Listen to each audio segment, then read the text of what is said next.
Hello and welcome to a special edition of Tiffin Talks with Priyanka Champaneri. I'm so glad that we're talking to her. I've just finished reading her new book, her first book, I think, The City of Good Death. And it's quite a remarkable work, especially for someone who's not been to Varanasi or hadn't been to Varanasi until she wrote the book. I don't know whether you've been since then. Well, the world has been in lockdown, so you haven't had much of a chance. But what a remarkable book, Priyanka! And you look pretty young to engage with something that is so profound and so moving. To talk about death, especially in one of the holiest cities of India. I wonder what prompted you to write this. I know you've written a bit about this, but tell readers about what they should expect from this quite remarkable book about life and death. Thank you so much, Gavri. I'm so glad you enjoyed it. The initial prompting for wanting to write about it was I had a friend who sent me a Reuters article, and the title of that article was Check In and Die in 2 weeks or Get Out. And it turned out to be about the death hostels of Benares. And, I'd grown up in a Hindu household, in a very spiritual household. That is always what my connection to India has been based on, is that spirituality. So I knew that Benares was an important city, but had never really bothered to unpack it beyond that. And I'd never heard of the death hostels before. So reading this article was my introduction to the death hostels. And I just found them so utterly fascinating. And looking back, I think that fascination was hooking into basically the two different, layers of my identity. One being that one that had been steeped in spirituality and a Hindu philosophy. I totally understood the function of a death hostel, and it didn't seem to me anything unique or novel. It just seemed like a necessity. You have folks who might not be able to afford to have the chance to die in Benares without these very bare bone places where they can just go and have shelter to complete that process. But then I'd also, was born and raised and educated in the United States and steeped in this entirely different Western culture. And from that point of view, I could see how these places were totally out of the realm of anything, that ethos might approach. So I was just really, really fascinated by the idea of them. And that was probably the initial seed. But even then, all those years ago, that would have been like 2005, 2006. I never thought about writing a novel. It's a very, very big leap to make, to go from reading an article and then almost having this hubris, because as you mentioned, I still have not been to Benares, to just decide to write a novel. You had also asked me in the second half just to talk to folks about, what the novel is about and what I was trying to do. It is set in a death hostel, a fictional death hostel that I have named Shankar Bhavan in the city of Benares. And it follows the manager of one of these places. His name is Pramesh, and he's not native to the city. He has come to live there 10 years ago. He left his home village. And the book opens with this dead body who has been pulled out of the river and just happens to look like an exact copy of the manager. So it's hopefully the reader going on this journey along with that manager, Pramesh, of finding out how this man, who is his double, ended up in the river, why he was in the city, but also just going back into his past and excavating ghosts that are both literal and figurative. Absolutely. And Priyanka, while of course there's the City of Death, there's also been a huge amount of cinematic work around this as well. I'm sure you've heard of Mukti Bhavan, there's been Masan as well. It's quite extraordinary that work as well. And I wonder if you've seen Mukti Bhavan, which is again quite an extraordinary film set in one of these death hostels. And sorry, yes, go on. Oh, I was just going to say, I've been dying to see it. Oh, I probably should not have said it that way, but I've been so excited to see it. I think it came out in 2016, but I just found out about it a couple of months ago because somebody on Instagram had read my book and they mentioned the comparison. And I immediately looked it up and was like, I have to see this movie now. So I haven't seen it, but I'm so excited to see it. And I've heard about Masan as well, and I haven't seen that one as well. Right. And there are all these issues there as well. There's the domes in Masan, and the lead character belongs to that. So there's the whole idea of caste, and Yeah.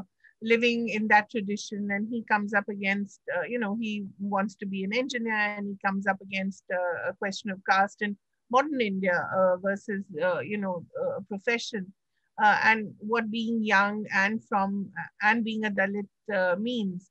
And in Mukti Bhavan, it is, of course, more about death, and how a family copes with it. It's Yeah. similar in a way, not exactly, but it is set in a death hostel. Again, by two very young people. So I'm just quite amazed at the young people's preoccupation with death.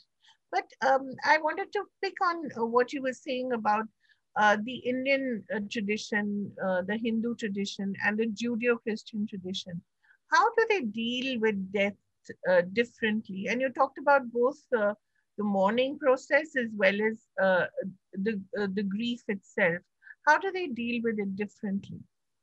Well, I hope I don't say anything out of turn in terms of, the Hindu tradition, Yeah, because, I've never lived in India. So I just want to preface anything I say that it's it's based on your my own own family story. experience. Yeah, Yeah, exactly. Yeah. And from that experience, death is not a mystery. yeah, It's not something to hide from. It's not something that's unexpected or taboo to talk about. It is a natural cycle in inevitability. And there's very much, I think, in terms of my own personal day to day, just that belief in reincarnation and rebirth, and the idea that this is not the end, that, a soul has had previous lives, possibly not as a human being, but, as anything, and that will continue on and on and on. That's the one perspective. Whereas from the Western perspective, from what I've experienced of living in the United States, um, it is very different. It's hidden, even from the fact that, much of the Judeo-Christian culture, they believe in burial. So that body is actually hidden away right. into the earth. There is certainly a memorial service, typically, but then there are no rituals or anything unless you decide to take them upon yourself. But nothing, I think, that is really normalized within the culture to have something regularly on an annual basis or whatever, in terms of remembering that person.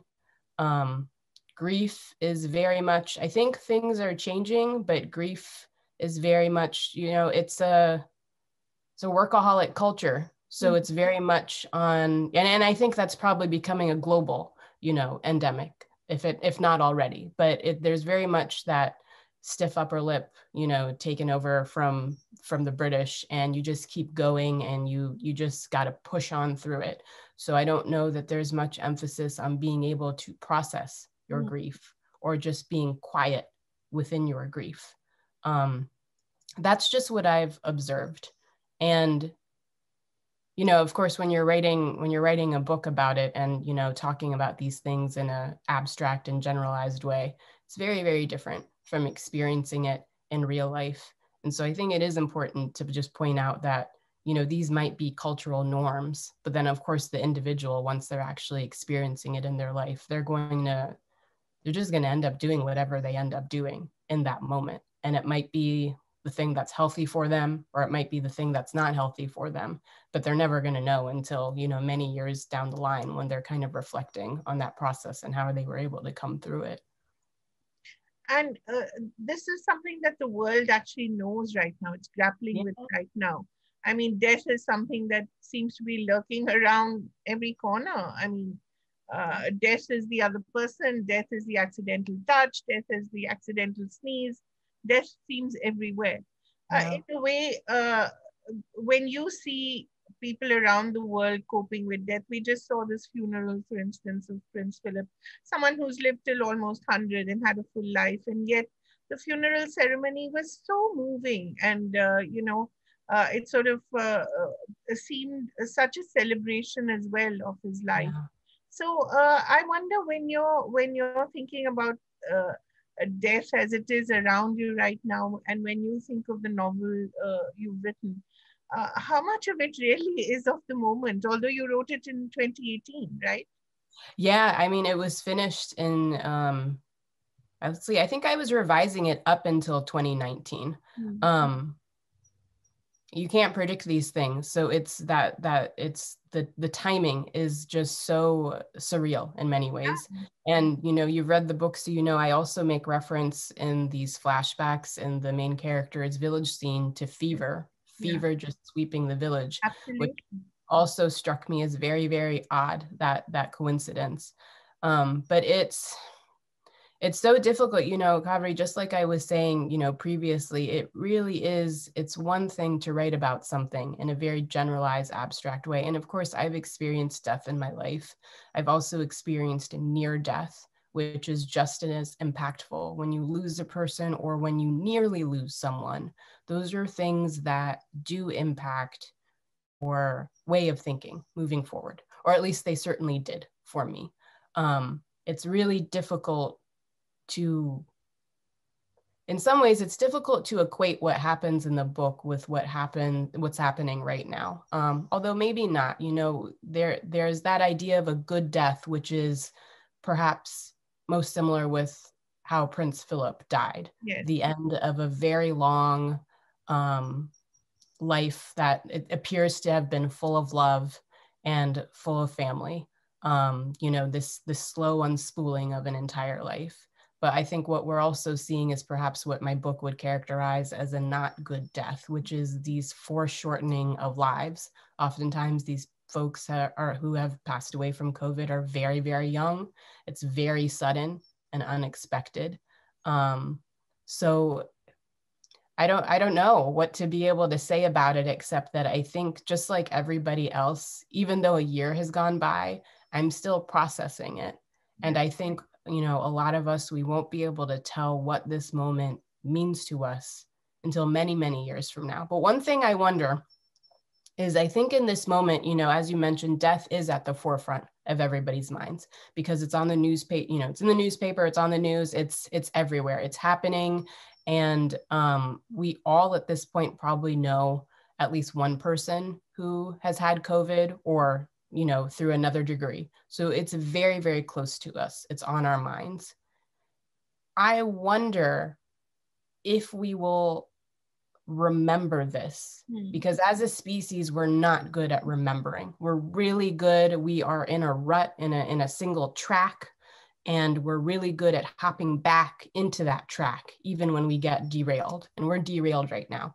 So I really, really wonder, are we going to, if anybody has taken a lesson from this time about slowing down, about making different choices because of seeing all of this death and realizing how near it is, I just wonder about humanity's capacity to remember that, you know, especially in the long term. And I put myself in that category too. I'm definitely one of those people, you know, in your immediate moment, you change your behavior, but all of us are desperately hoping to go back to that normal that was before the pandemic. Like in the back of our heads, I think the majority of people are hoping that still exists. And if we do ever go back to that normal, I don't think we will, because I think things have changed. Some things have changed. But if we do, I just wonder, like, about our capacity to be able to remember everything that we realized was important during this time. Are we going to be able to hold on to those lessons? And I don't know. I guess you and I can talk in 10 years and see. And Priyanka, the other thing that struck me was, you know, we've had quite a lot of literature on coping with death. You know, there's Being Mortal by Atul Gawande, really fine work. Joan Didion, of course. You know, there's The Last Lecture, which I found profoundly moving. Of late, there's been a preoccupation with sort of preparing ourselves for death, you know. I wonder, what were we moving towards? Were we anticipating something like this as a human race? I guess it's too big a question, but we were getting there, weren't we? We were sort of, you know, when breath becomes air, you know. Yeah. I forget the author's name, but There's been some fantastic literature about people sort of dying, people preparing for death. What Yeah. do you think of that? I'm sure you must have read some of that as well. From, where I am in the United States, I could understand why all of that was coming out and was appealing to people, because we were certainly in this moment of, I mentioned before, nonstop productivity, Right. nonstop workaholic culture.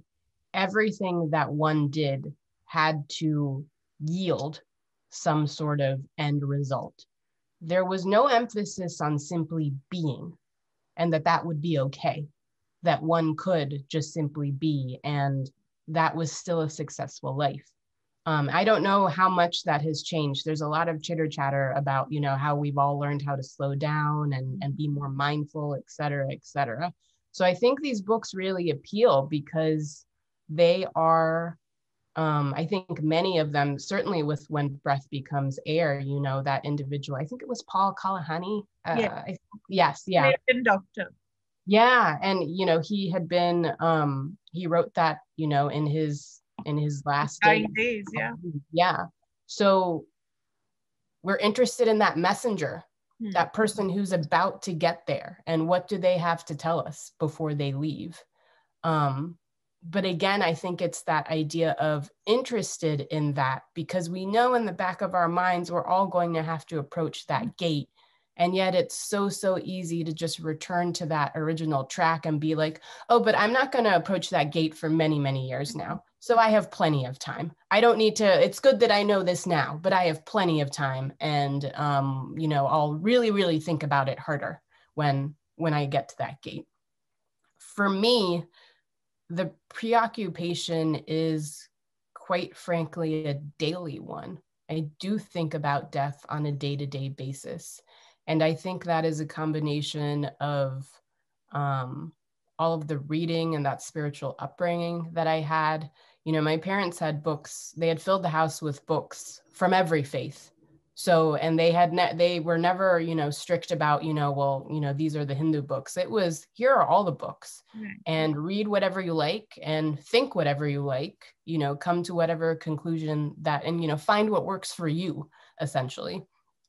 But also through those experiences I've had in my life of either losing people or nearly losing people, it has made it even more clear to me that it's coming. It's, I don't know how many days I have in front of me. Nobody does, because even if you're blessed with a healthy life, you don't know what's going to happen.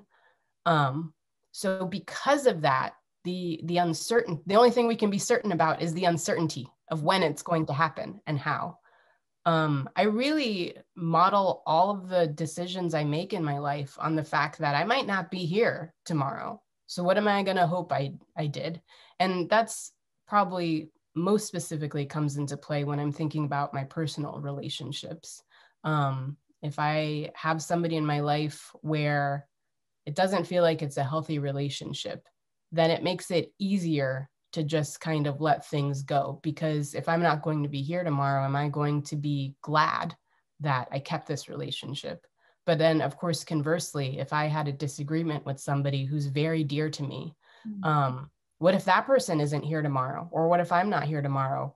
I'm going to be desperately regretful that I did not fix that, over whatever stupid argument that we had.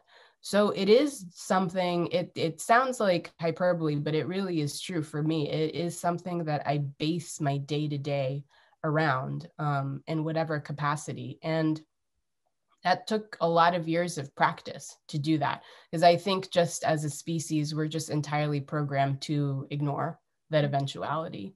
But yeah, that's just something I do. The relationship between Pramesh and Sagar in your book is so profound and yet so moving, and yet it's mostly in absentia. I don't want to give away too much, but it's mostly in absentia. But when Pramesh goes back, and those moments, they are so beautiful, and there's so much simplicity in that life which he experiences. I wonder if you want to talk a little about that. How we can live with so little. and yet be so happy. Well, there's that, what is that old adage? Like, you don't know what you miss when you don't have it, essentially. And I wonder if perhaps that was also some wishful thinking on my part when I was writing those scenes. A time, I never specify what the time period is, but no social media, no Yeah. smartphones, none of that. So you are able to really embrace stillness. One Hmm. of the things I really liked writing about those scenes is just being able to concentrate on what's going on with the characters, but also what's going on within the environment. Yeah. And there is, I think, hopefully a quality of stillness there. Yes. And it's a focus, you're then able to focus on the relationships with that. It would have been, if I had, say, decided to set those flashbacks in, 2000 or 2010, even, 10 years ago, that would have been really difficult. It would have been a totally different book. Somebody had pointed out to me that the village that Pramesh is from and that his cousin Sagar lives in is not very far away from Benares at all. I never specify where it is, but you can tell it's really not that far away. So in a modern age, specific, especially with social media or phones, they would have been able to get in touch with, they would have had no excuse to not get in touch with each other. So that's something I hadn't thought about when I was writing, but something I think about now is just, there is certainly that simplicity, I guess, is one way to put it, to life, but then also distance too. Some things were easier, but some things were harder. And having social media, having ways to connect doesn't necessarily mean that people will connect. There are all sorts of Exactly. reasons that they don't. Exactly. And Yeah. by the time they want to, it's way too late. Yeah. So I think that I wonder, who pointed that out. I think they must have never had a time when they really want to not connect with somebody, and when they Yeah. want to, it's too late. It happens all the time. Yeah. No, I agree with you. Relationships, families, and it can be very hard on people when that person finally goes. Exactly. Yeah. Because they have had, I think, again, it's sometimes you operate under the delusion that you have this infinite expanse of time. So you can afford the luxury of being angry with someone Yeah. and saying, well, I'm just not going to, and allowing your pride to take hold. And I'm just not going to talk to them. But one day I will. I'm not really angry with them, but one day I will. But that's just assuming this infinite expanse of time. And you're right. We have no excuses nowadays to not Yeah. get in touch with someone. It's so easy, easier than it ever has been. And yet, as we both know, the world is still filled with strife and animosity. And if it really was that easy, we'd all be, all fine and dandy, but we're not. We still find ways to make it difficult on ourselves. We still stop ourselves. The other quality about the book is the solitude. Each one seems to be living in their own, I guess, what you would now call a bio bubble. That that Yeah. they're with people, but yet, they sort of seem to have a very solitary life. Uh, I mean, that's what struck me. Is that something that you were conscious of when you were writing? People I seem to was be very they're not alone, but they seem to be very lonely. Yeah, they're all tremendously internal, Yeah. which is, I guess I had not thought of that with the rest of the characters. I certainly thought that with Pramesh, Yeah. because the fact that he is so internal, and more than being internal, I think he's also heavily guarded. Yeah. He's so guarded that even I writing him, I was discovering new things about him up until like 2 months before this book was printed into advanced review copies. So like when I was revising, and I'm sure there's still things about him that if I were to sit down and go back to him, that I would be learning. Um, I'm sure some of that is a personal quality that seeped in, because I think I'm quite guarded and I can be quite internal. I operate, I'm the classic introvert, and I operate in this, I need to internally process my world before I'm able to communicate about it or, talk about it with somebody else. But the other characters, Shoba, I think she's forced Yeah. to be internal because of her circumstances. She doesn't have any female family around her. She only has her older next door neighbor to talk to. And I think the fact that that woman, even though that woman is basically blood to her. I think the fact that she isn't actually blood holds Shobha back from being able to share everything with her. At the end of the day, they all have secrets. And I think that's what drives that, internal, they all have secrets. They all have a journey that they need to go on. And all of them are in some way trying to protect the other ones. So that's why they're not sharing when they probably should have. If they had shared earlier, there probably wouldn't be much of a book if they had just simply talked to each other. But they're all just kind of just laboring under this hope that they can solve it on their own and they can protect the others from whatever this thing is that that's troubling them. I wonder if I may ask, Priyanka, do you live on your own? Do you write in solitude? What's your process like? So I live with my family. I live with my parents, my older brother. So it's a very traditional, I would say, Indian unit. With my process, I have a full-time day job. So I work at the university that I got my MFA from. I don't want to talk too much about my job, Kaveri, only because I've perfected that separation, between the way that I've been able to make it work is at my job, I never talk about my writing. So it feels like when I'm in my writing. It must come up, I'm sure. And not too much, to be honest, not too much at all, which is nice because I'm a very, very private person. So for me, I think like anytime I kind of sense that and I'm also really good at deflecting. So anytime I can see. Anytime I can sense it coming up, I kind of like, oh, let's talk about this other thing over here. Let's deflect. But because of that, the full-time job, I usually write in the evenings. Or even the evenings, or often during my lunch break at work. I'm at home like everybody else because of the pandemic, but I used to have an office to go to. And when I did, I would go for a walk or write during my lunch break. So wonderful. It sounds like a lovely life. But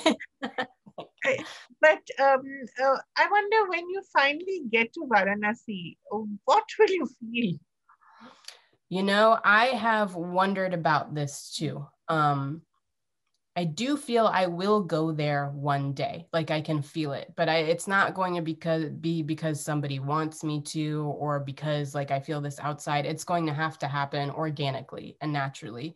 But I'm also well aware that there are a lot of architectural changes and infrastructure changes happening to the city. And,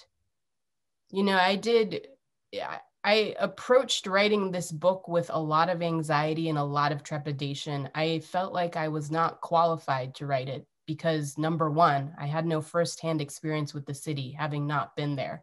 So it was not a decision that I just took on a whim or that I took lightly. I felt a lot of unease, and I still feel a lot of unease about doing it. But I ended up coming to it in an almost unavoidable way because of all of the reading I was doing, all of the research I was doing, just to satisfy my curiosity. And in doing all of that work, which occurred over a year or even more, I ended up building an imaginary Benares in my head. And so I wonder, because I wrote the story based on this imaginary version, this doppelganger city, whether it was ever going to match what the real thing is. And I know the beauty of Benares, being the oldest inhabited city on Earth, in order to be the oldest inhabited city on Earth, you have to constantly be changing. Yeah. So is it ever going to be the thing that I pictured in my head? It's been really gratifying to hear from readers who have been to the city and have told me, quite frankly, they were astonished I had not been there, because when they read the book, they felt that they recognized it instantly, which to me is absolutely the highest compliment I could ever receive, because I didn't, even after finishing it, I was certain somebody from Benares, somebody who belonged there and it was their city, would be disappointed in something. And I'm sure that's still going to happen. But I don't know, I wonder even about going there. Like, is it wise for me to ever go there? Or maybe I need to put enough distance of time between this book and going there so that they no longer feel connected. Because I have a feeling like if I were to go there today, I would immediately see everything I did wrong. but that's not fair because the city is so different from whenever I would have set this book. No, it is, but it's quite extraordinary. And I was reading the list of books and some of the research that you must have done. Diana Eck, and all the books that really one has to read to know Banaras. It was a lot of work, right? Just getting the city right. It was, but it was fun. And I didn't think of it as work at the time because I didn't know I was doing that to write a novel.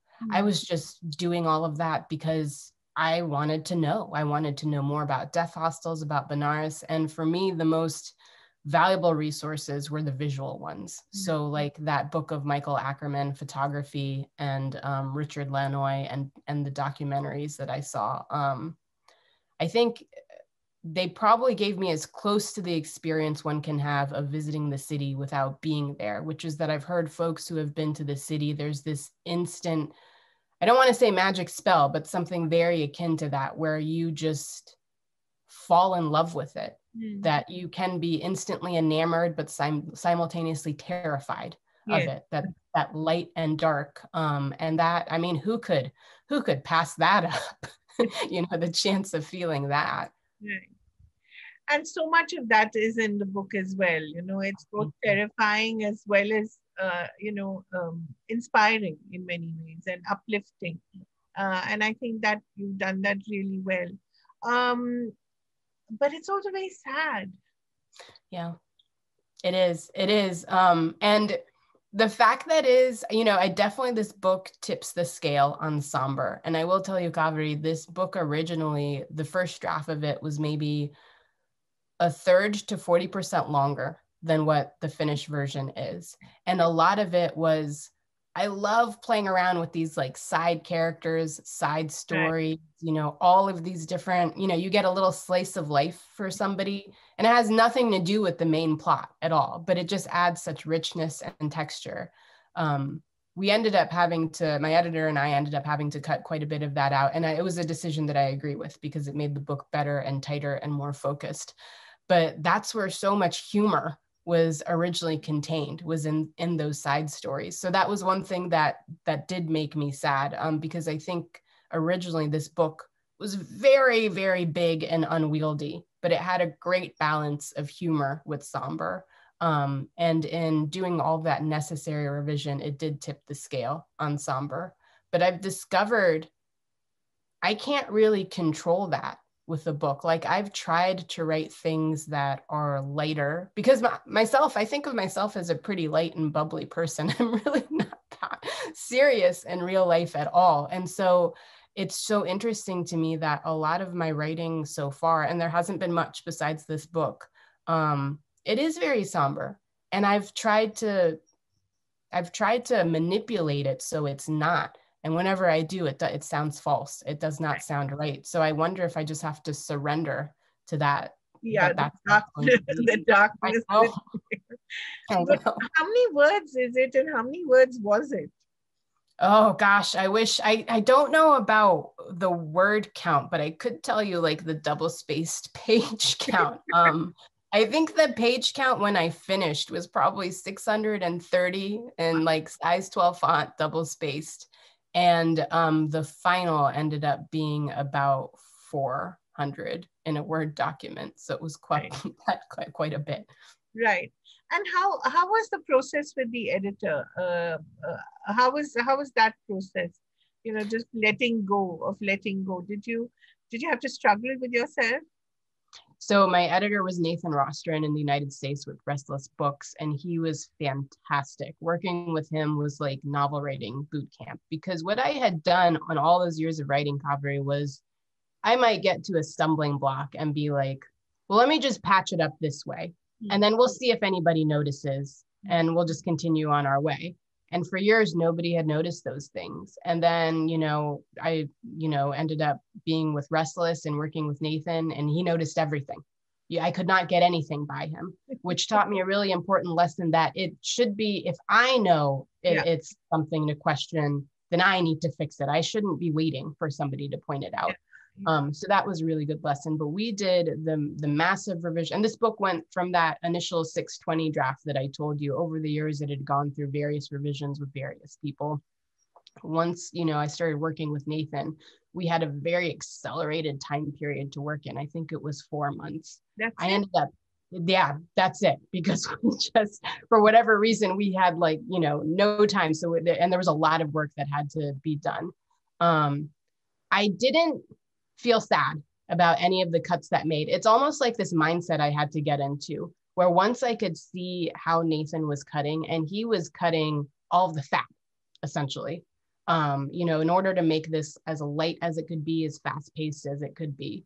So he wasn't cutting out the voice. He wasn't cutting out the story. He wasn't cutting out all the things that matter. He was cutting out all the redundancy.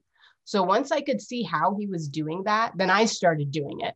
And and it would even get to the point where I would be like, well, what about if we cut all of this? And he would write back and be like, oh, we don't have to cut that like that. Like I might have gone a little bit overboard with it. So a lot of the revision was cutting, but also a lot of it, this book is divided up into 5 parts.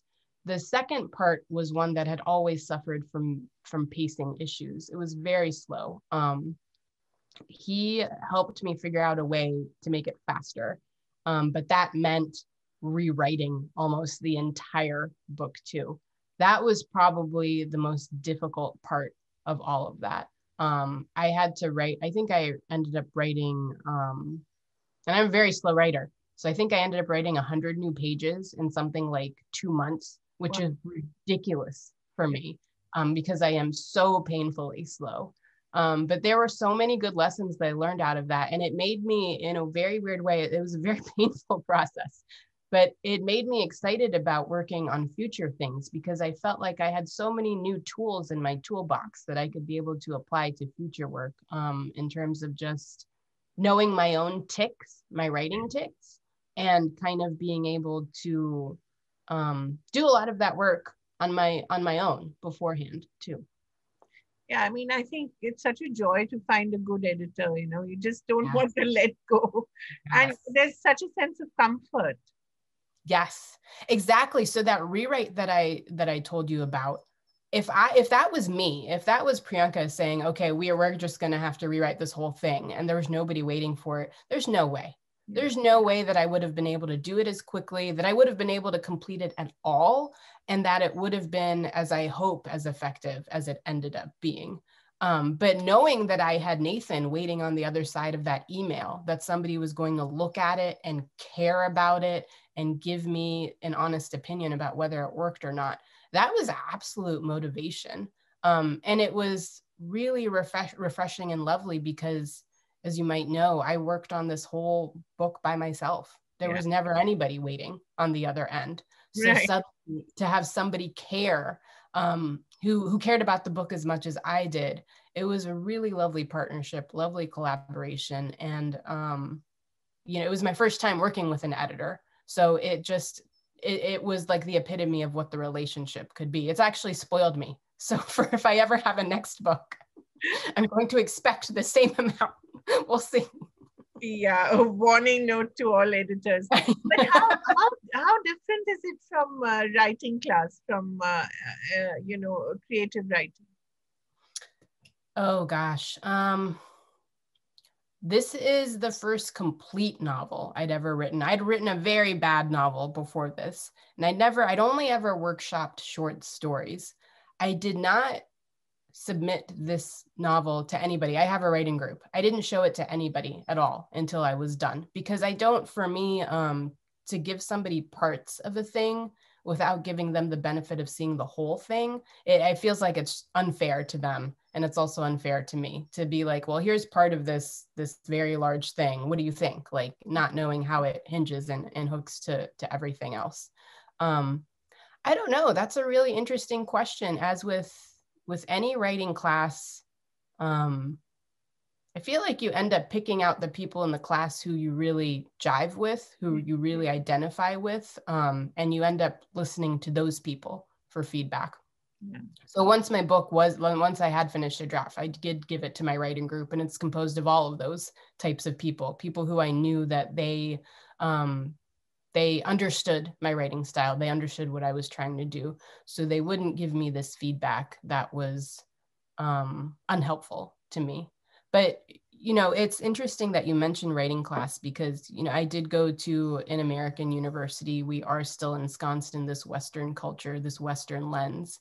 And one thing I struggled with, but didn't realize I was struggling with it until many, many years later, was the fact that all of my readers were approaching my work with that Western lens, which was fascinating to me. And my work had always had some thread of requiring an Eastern lens, if not just wholly an Eastern lens.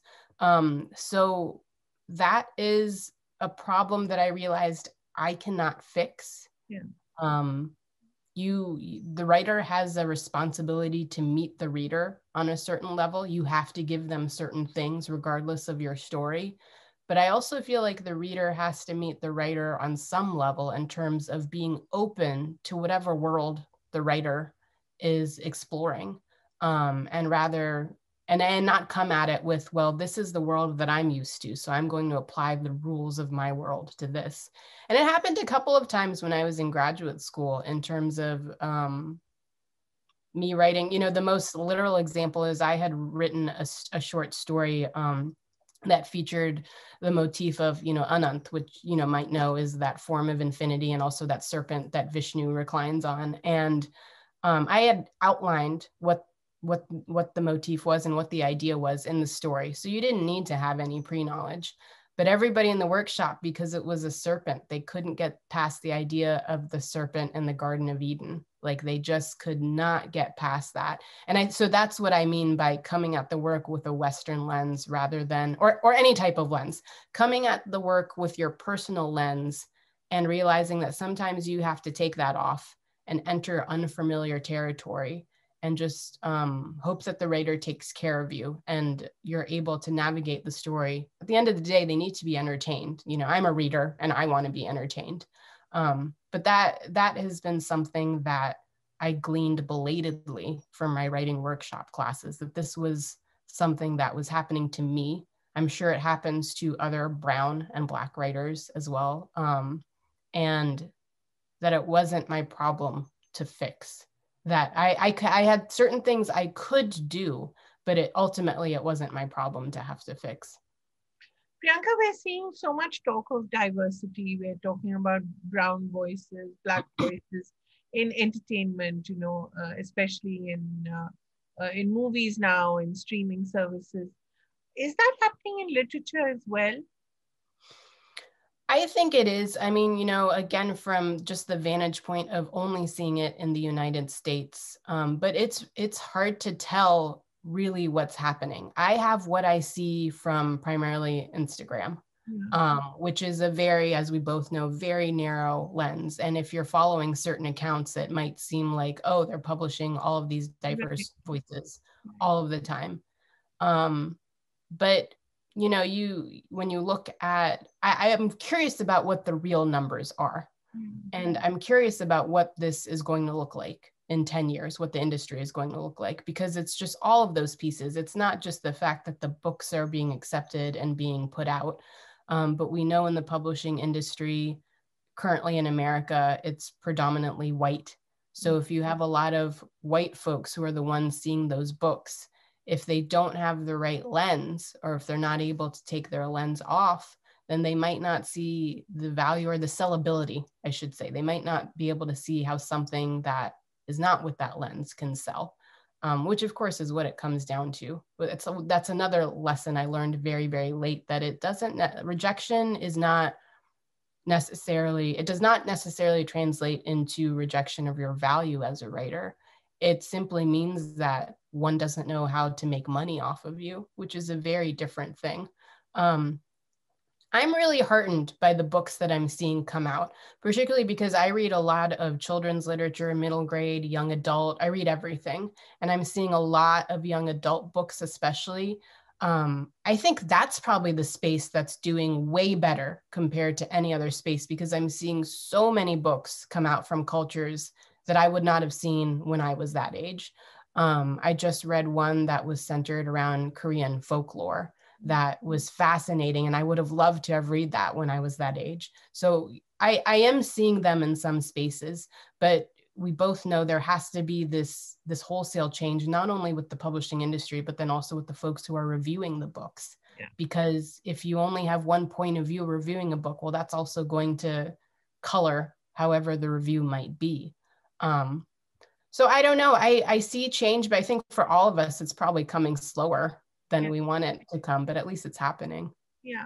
And it's also a question of what's trending at the moment. Is it Korea? Wow. Is it India? I mean, there's a bit of that as well, isn't there? There is, and that's really disappointing to me, because I did have one of the rejections, before. The reason this book was published at all is because I won a prize in the United States, and part of that prize was a publication deal. And prior to that, my agent had shopped the book around for 2 years, and lovely rejections, but nobody was able to take the book on. One of the rejections I remember receiving actually said something similar to what you're saying, is that if we had received this book when Karen Desai had won the Booker, or when, I know Jumpaleri, she has a book coming out very soon, but when, Interpreter Maladies, essentially saying if we had received this book when India was hot, then we could, but like, we just can't take it on right now. Just so interesting to me that suddenly an entire country, a massive country, gets delegated to being a fad, a novelty. And it's also basically saying that your stories, we can only hear your stories at part of the time. Your stories don't apply all of the time, only during this limited time period. So it was a good experience. It was a very humbling experience for me to go through, and it was a very good experience. And I think it also makes me more grateful for everything that has happened afterwards. But I would not say cynical, but a little more clear-eyed towards the whole process is definitely something that I became, having gone through all of that. Because you have a moment when India is hot, then suddenly Pakistani fiction becomes hot, then suddenly Pakistani young women writers become hot. There are even subsections to this. So it can be quite daunting, isn't it? It is. And I wonder, Kaveri, why is it that we dictate what is hot by where they are from rather than the type of story? Right. Why is it not the type of story that is hot? So like a long and epic novel, everybody's reading those, or a short novel exploring like a troubled marriage. Like, it would be so much more, it would apply universally if stories were looked at from that lens. Like, what type of story is it? What type of characters? Because regardless of culture, a troubled marriage exists in every single culture. So everybody's going to want to read about that if you put it that way. But putting that extra lens on it, maybe we'll get there. Maybe that's the ultimate goal, that we can get there one day. And that's how we define a story, not by the culture or the provenance. Where it comes from. Yeah. Priyanka, just a couple of last questions. It's also very big right now, Nicole Kidman picks up your work, or a Reese Witherspoon picks up your work, and suddenly, you're a TV series or your movie. That's very exciting as well. There's a lot of adaptation going on, I think, precisely because there is so much more fiction on streaming now than there was ever before. Yeah.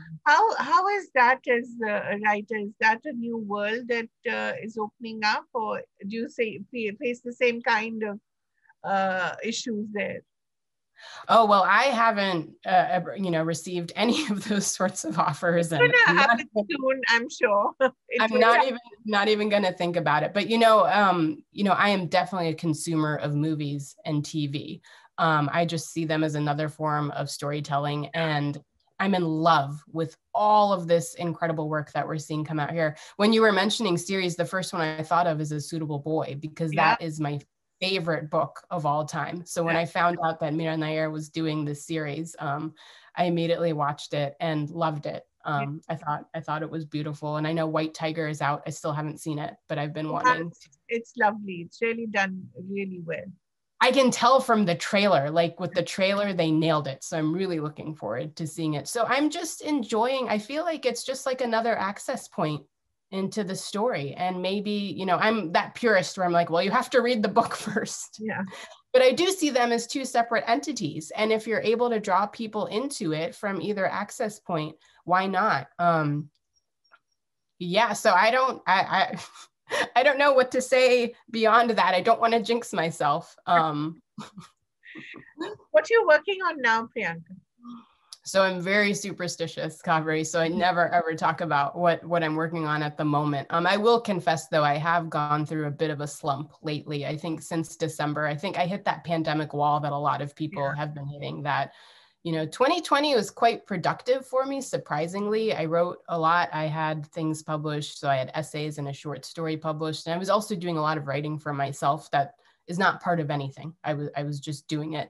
But I think I just came to the end of the year and like a lot of people just totally crashed and burned. So I haven't, yeah. And it's just, I think we've all been, just the idea that we had been in a pandemic for a year. Yeah. I think it struck a lot of us at exactly the same time. So yeah, I don't have anything specific right now, but to be fair, even if I did, I would have to deflect and not be able to. Very well. Thank you. But I would urge all our viewers to read the book. I think they'll find it very, very rewarding, and it's a very compelling read, and it really draws you in immediately. And then you have to sort of just sail with it. Just imagine that you're on the Ganga and you're just on that boat, and it's just going somewhere special, and you have to take that ride. I think it's really lovely, and I do wish you come to Varanasi soon, and not perhaps at this moment. Yes. Where, there are all sorts of things happening in India currently, but I do hope you get to see the city of good death soon. Thank you very much, Priyanka Champaneri. It was such a pleasure to talk to you. It was an absolute pleasure. Thank you so much, Kaveri. Thank you for talking to Tiffin Talks. It was wonderful. Bye.